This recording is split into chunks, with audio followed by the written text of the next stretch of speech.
When the Turpin family, composed of Father David, Mother Louise, and their 13 children, left their native Virginia to settle in California, everything pointed to an idyllic life, a lovely home, material comfort, apparent harmony, and good integration into the community. Yet one morning, when California police receive a distress call from the eldest child, everything changes. Behind the walls of the house, total horror reigns, the kind no one could have ever suspected. Who were David and Louise Turpin, this seemingly harmonious couple with almost devout religious beliefs? How did these parents of a large family become sadistic tormentors? That's what I invite you to discover with me in today's case, titled The Turpin Family House of Horrors. Hello, is this 911? I need to speak quickly. I just escaped. My two parents are abusive. My two little sisters are currently chained to their beds. Please help me. I'm in Princeton. When the 911 operator receives his call on January 14th, 2018, it's 6 a.m. The voice on the other end is that of a child, clearly terrified, speaking quickly and without hesitation, as if afraid someone might snatch the phone from her at any moment. The dispatcher immediately alerts the police, who arrive minutes later at the location given. They spot a very small girl, no more than 11 or 12 years old, arms crossed, eyes wide with fear, constantly looking over her shoulder like a frightened animal being hunted. An hour later, police arrive at the family's home.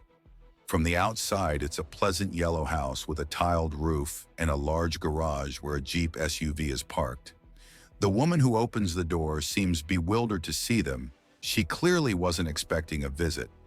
When the officers ask to come inside, she doesn't object. Without saying a word, she leads them to the kitchen. The first thing that hits the officers is the smell, sharp, foul, barely tolerable, hanging heavy in the air. Expressionless, the woman who greeted them stands silently before them, unsure whether to step forward or back. Her hands are clasped behind her back, eyes fixed on the floor. But the officers are far from prepared for what comes next. As soon as they leave the kitchen, they find themselves surrounded by filth. From the hallway on, the house is buried under garbage bags of all sizes, cardboard boxes, empty cans, greasy papers smeared with dried mustard and ketchup and everywhere. Cockroaches darting across walls, tunneling through the peeling wallpaper. It's clear the pristine facade of the house has nothing to do with the chaos inside, which resembles more a squat than a home. The police ask to see the bedrooms. The parents don't resist. The man grabs a key ring and motions for them to follow. Everything the girl described begins to come to life before their eyes. More than once, the officers flinch, battling the instinct to turn back against the duty that keeps them going. The next day, the entire nation sees the same images. The same California home in an upscale neighborhood, the mountains of trash stacked to the ceiling, and then the children above all. The children. There are 13 of them. 13 children who, for the most part, haven't truly been children in a very long time. Harrisburg, Virginia, October 1982. Sitting between her mother and sister, who follow every movement of the pastor's mouth, Louise Robinette struggles not to yawn. Crossing the pew, now stepping on others' feet, she runs to the restroom in an adjacent building. On her return, Louise barely notices a young man standing a few feet away, tugging on a suit clearly far too big for him. "What an ugly guy, don't you think?" her sister whispers in her ear. Ugly? Maybe. With his pale face covered in acne, thick plastic glasses, blonde bangs, and a tacky mustard yellow hand-knitted vest. The kind beloved by grandfathers and veterans she sees daily at the grocery store. The only thing that might somewhat save his face is his tall stature and broad shoulders. He stands at least a head taller than all the boys and men in the congregation. Aware of being watched, the young man involuntarily meets Louise's gaze, which causes a strong reaction in him, turning his acne flushed red. The following Sundays, Louise crosses paths with the shy stranger again. She doesn't know why, but now she lingers a little longer in front of the mirror, taking time to choose which dress would go well with which shoes, while her mother grows impatient, as does the couple of neighbors who drive them to church. This little routine lasts about a month, neither one bold enough to break the ice and make the first move. It is while leaving the service one Sunday that Louise finds a note left where the boy had been sitting. "My name is David Turpin. Nice to meet you. Would you like to go out with me?" Having sat quietly for about 20 minutes in front of their non-alcoholic drinks, Louise and David say nothing and make no move. She had always heard from other women that it is up to the man to start the conversation, to make a nice, never inappropriate compliment to the young girl, to pay for the drinks, not too expensive, as the Pentecostal church discourages extravagance, and above all, to escort her home without trying to go further or ask for anything else. In short, this was the dating manual for youth of both sexes, with the ultimate goal of marriage without the girl becoming pregnant beforehand and causing a scandal. Louise Ann Robinette was born in 1969 in Parisburg, Virginia. She is the eldest of 4 children, 2 sisters, Elizabeth and Teresa, and a younger brother, William, nicknamed Billy. Louise's father left the family home very early, and the little girl was raised by her mother and grandmother.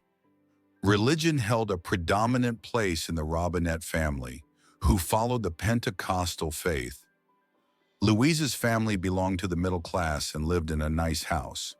Her mother did not work and took care of the children, materially supported by her wealthy parents after her husband's departure.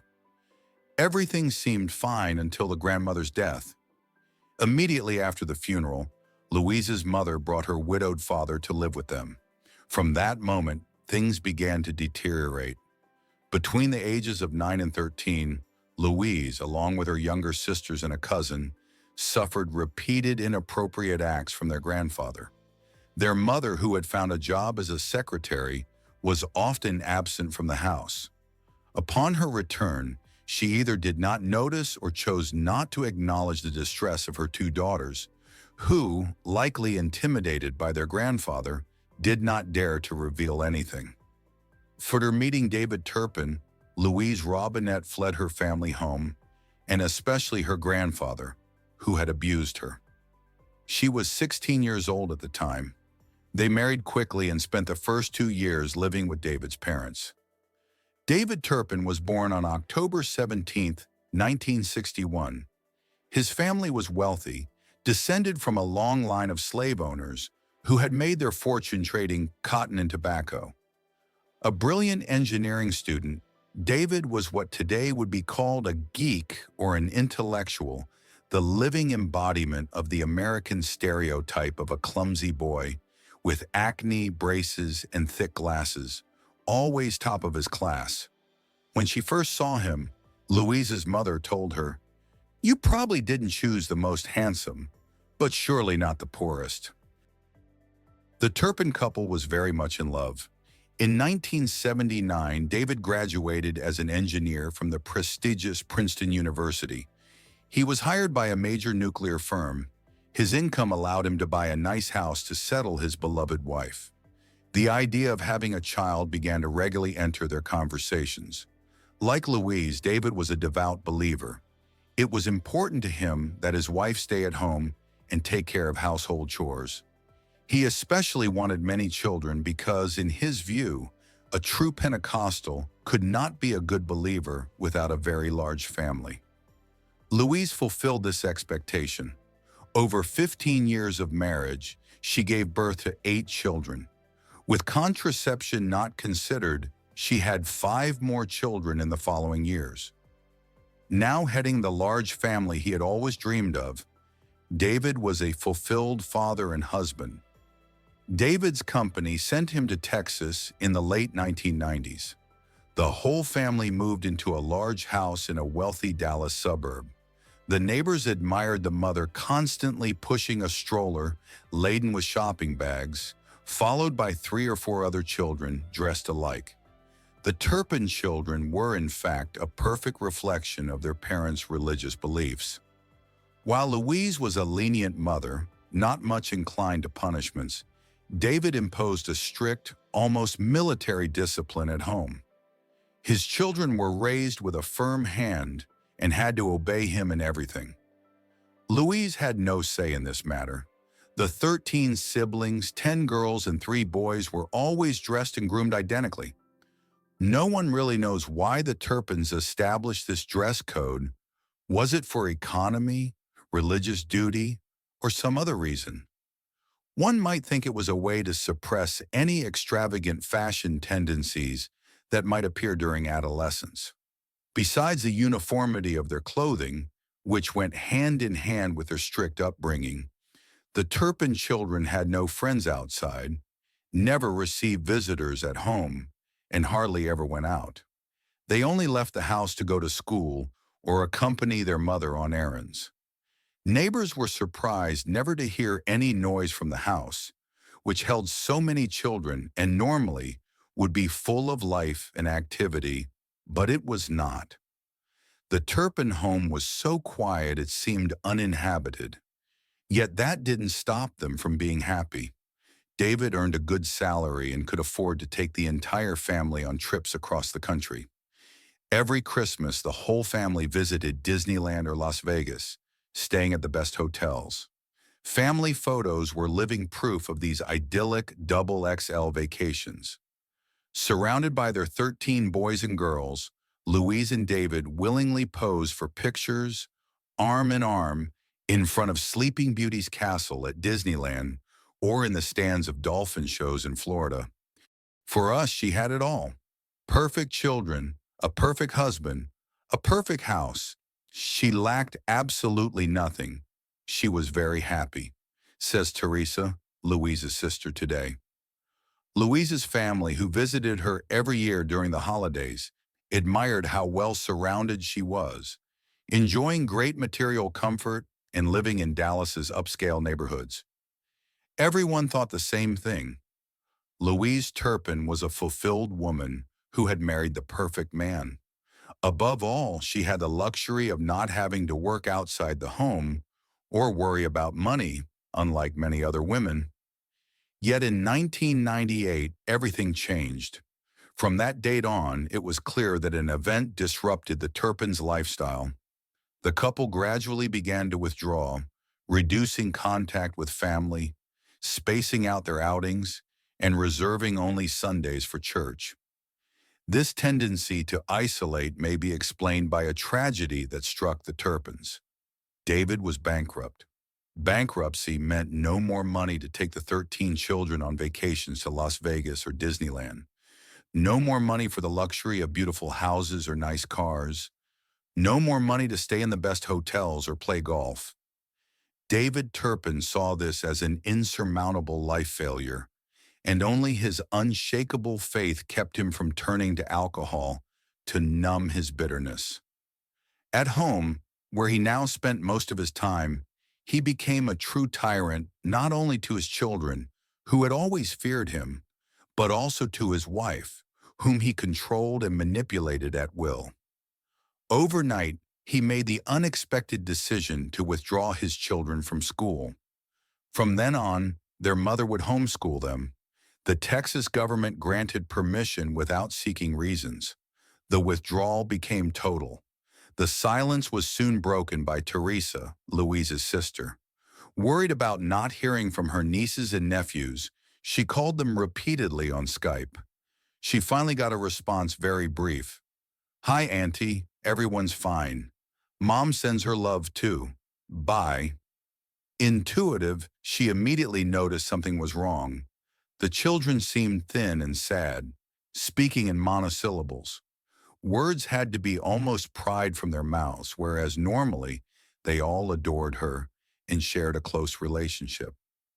My sister always made sure they wore loose clothes, maybe a strategy to hide their thinness. When Teresa asked about the children's physical state, Louise laughed it off, assuring her they were just growing, that they had their father's genes and were destined to be tall and slender. Really, there was nothing to worry about. Everything was fine, but that wasn't all. Teresa was also surprised to see the family often moving. The nice houses of the beginning were increasingly replaced by dimly lit attics with peeling walls. When she mentioned this to her sister, she replied that it was only temporary until David found something better.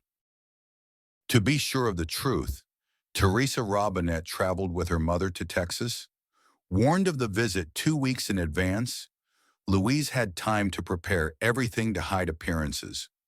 Upon arrival, the two women found that indeed, everything seemed fine. The children appeared healthy, ate well, were well dressed. David remained courteous. The house was nice, and Louise seemed a little overwhelmed by the housework, which was quite normal given all the domestic chores she had to do daily. In the weeks following their return to Parisburg, neither Teresa Robinette nor her mother could see the children on video calls, only occasionally by phone, and then only Louise for a few minutes. In 2010, the Turpins moved to California. Thousands of miles away, newly settled in a nice house in the Princeton suburbs, the Turpins organized their new life. Barely had they unpacked when David and Louise rushed to register their new home as a private school. This would now be their new source of income. David Turpin declared himself principal and his wife a full-time teacher. Besides their own children, the couple also accepted 6 other students from outside. Throughout their stay in California, the Turpins' home was never inspected by the Department of Education or any equivalent body, and the parents of the other children never complained about the quality of their education. Quite the opposite. Everything seemed fine, nothing to report. It was only in 2018, after the eldest child made an urgent 911 call, that things began to surface and the unthinkable came to light. Louise and David, attentive, loving, strict but close parents, nothing could be further from the truth. Before the shocked police officers, the survivor of the House of Horrors gave a horrifying account of what she and her siblings had endured for many years.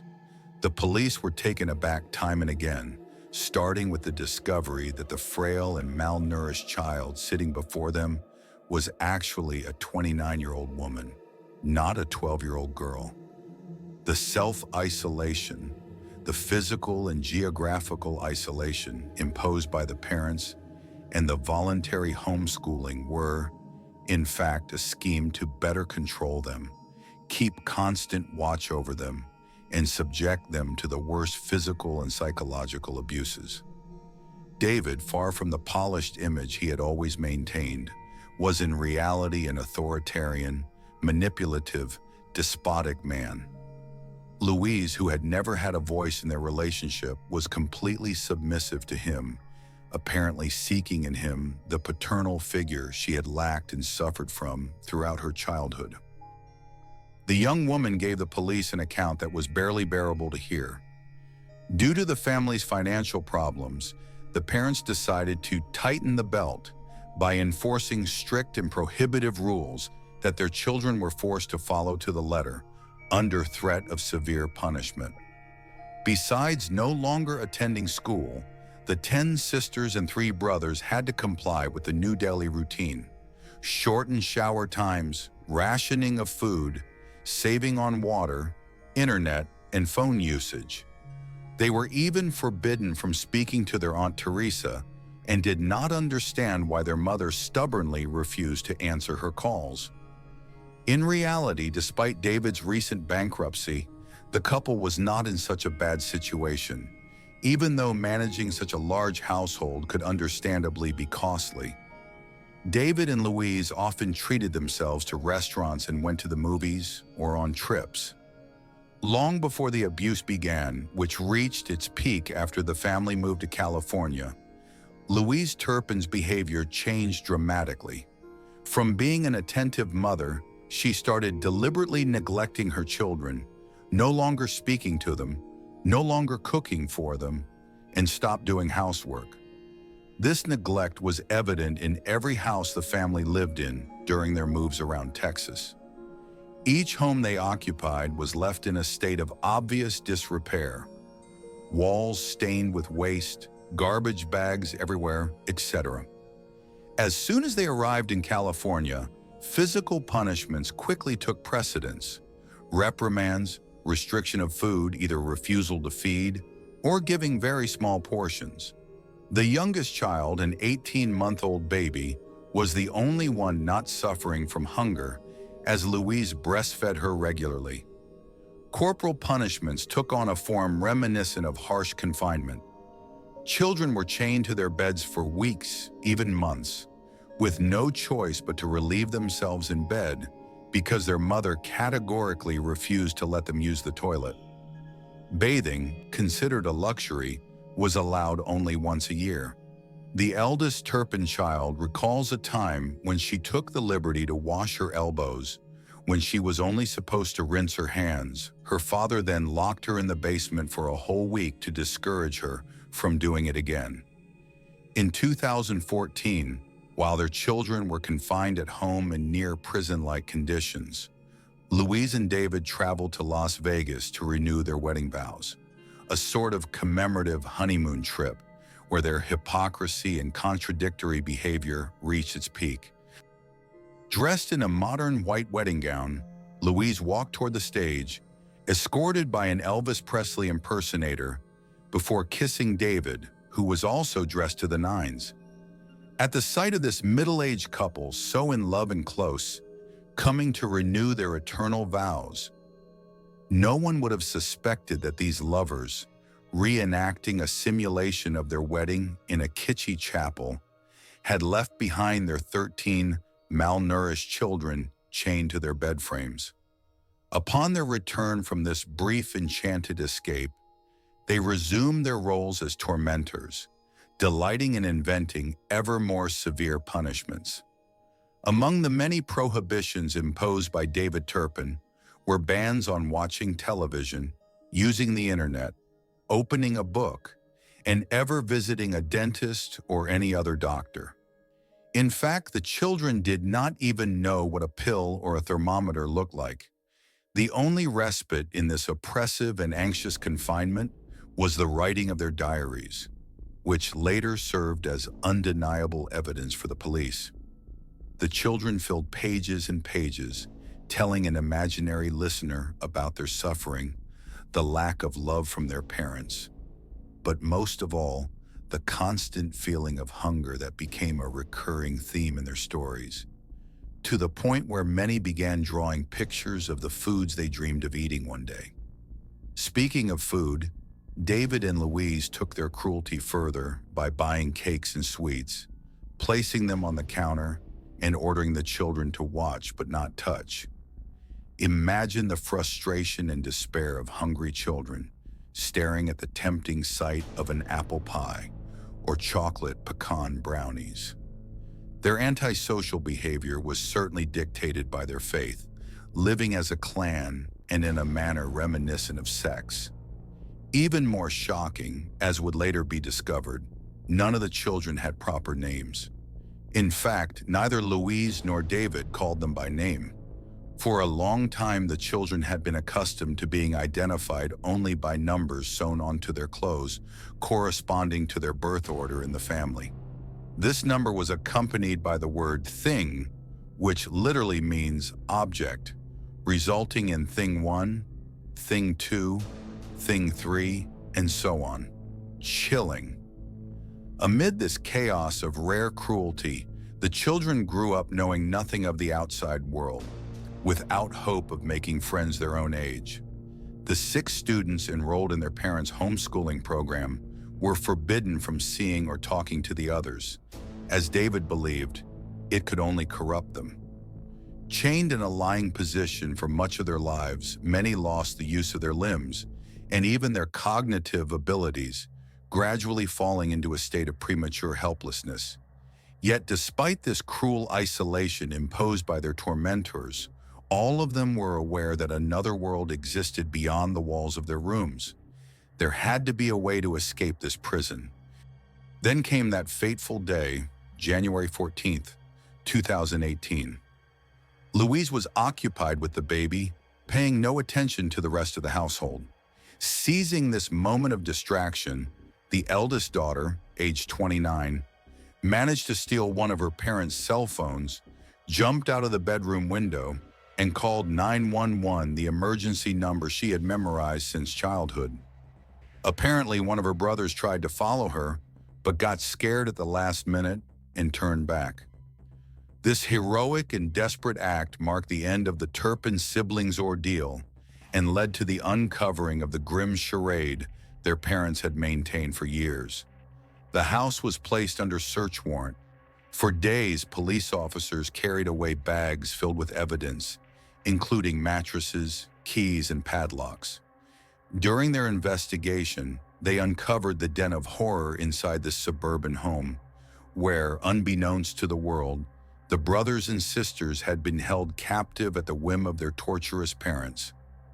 The house was a genuine dump, so much so that the tormentor couple had to help the police navigate through the filth and unlock the padlocked closets where the children were imprisoned. Police moved from one horrifying scene to another, discovering each time a tiny skeletal body with wide, haunted eyes, curled up on a filthy mattress or hidden inside a dark wardrobe, with only a small opening in the door to breathe. At the end of the searches, Louise and David Turpin were arrested without resistance. Their children, the victims, were all in disastrous physical condition, skin and bones, some missing teeth due to severe nutritional deficiencies, and most unable to speak. Rescue teams and ambulances arriving on site evacuated living corpses on stretchers. Their haunting sight left a lasting impression on the medical staff tasked with their care. Of the 13 Turpin children, 6 were adults, but upon discovery, police initially thought they were children or young teenagers. The eldest daughter, who later became known as Jordan, was 29 years old, weighed less than 40 kilograms, and had flaccid muscles. She revealed that she and her sisters had experienced blood spots in their underwear for many years without ever knowing what it was. Doctors were shocked by the degree of ignorance in which these poor girls had been left, with their mother never once thinking to enlighten them on the matter. At Princeton Hospital, 7 of the children were admitted to a pediatric care unit, while the remaining 6 were placed in an adult intensive care unit. They underwent a battery of medical tests. The results were catastrophic. All suffered from various deficiencies, growth problems, cognitive and skin disorders. They had all developed severe muscular pathologies linked to the long periods of immobility during which they were forced to remain chained to their beds. Doctors also diagnosed bone and heart lesions, as well as numerous behavioral disorders.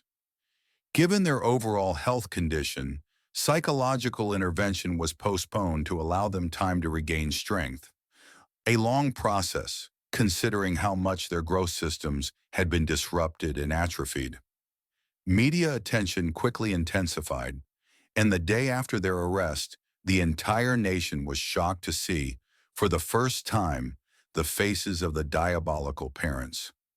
A poor 49-year-old housewife with vacant eyes and disheveled hair falling on her shoulders, and a 57-year-old man with long gray hair, looking just as exhausted and harmless. Married for 30 years and devout practitioners, they were the perfect Mr. and Mrs. Average, the typical American couple next door. Their trial, followed by the entire nation, was a shock to the system. David and Louise, who had not seen their children since their arrest, slumped in their seats, silent, with wide, questioning eyes. Their lawyer advised them to plead not guilty to the 14 charges against them: torture, abuse, neglect, failure to assist a person in danger, voluntary imprisonment. Medical examinations presented in court excluded sexual abuse of the children, although later one of the daughters confessed to having been molested by her father. Of the 13 Turpin children, 4 agreed to be present during their parents' trial, but none spoke publicly. Only hours before the verdict was announced, and when the judge asked if they had anything to add, Louise Turpin broke down in tears and said only, "Despite everything, the road to recovery remains long and full of obstacles for the Turpin children. Their bodies and minds bear the scars of a stolen childhood, marked by fear, deprivation, and pain. The outside world, so vast and unknown to them, becomes both a refuge and an immense challenge. Each day is a battle against the physical and psychological after effects. Some still struggle to walk, to speak, to trust. Normalcy, a simple concept for many, feels like a distant, fragile horizon. Yet at the heart of this pain, resilience has begun to awaken. Jordan, Jessica, and their siblings are striving to build a new life, one shaped by hope and independence. They are looking for jobs, trying to get an education, and reconnecting with a society they were once denied. Their story now serves as a warning. Behind any ordinary facade may lie an unspeakable secret. The Turpin case raises serious questions about the role of collective vigilance, child protection, and abuse prevention. It urges us never to look away from situations that might seem normal at first glance, and to always listen to, believe, and support the silent voices. This harrowing story is a powerful reminder that parental love cannot be taken for granted, and that it is crucial to protect children, even within the most seemingly typical families. Despite everything, the Turpin case is a stark reminder of how appearances can be deceiving. Behind closed doors, unimaginable horrors can unfold, hidden in plain sight. It urges us all to stay vigilant, listen carefully, and never hesitate to act when something feels wrong. Above all, it highlights the resilience of the human spirit. Survivors like Jordan and Jessica continue to fight for a brighter future, proving that hope can emerge even from the darkest places.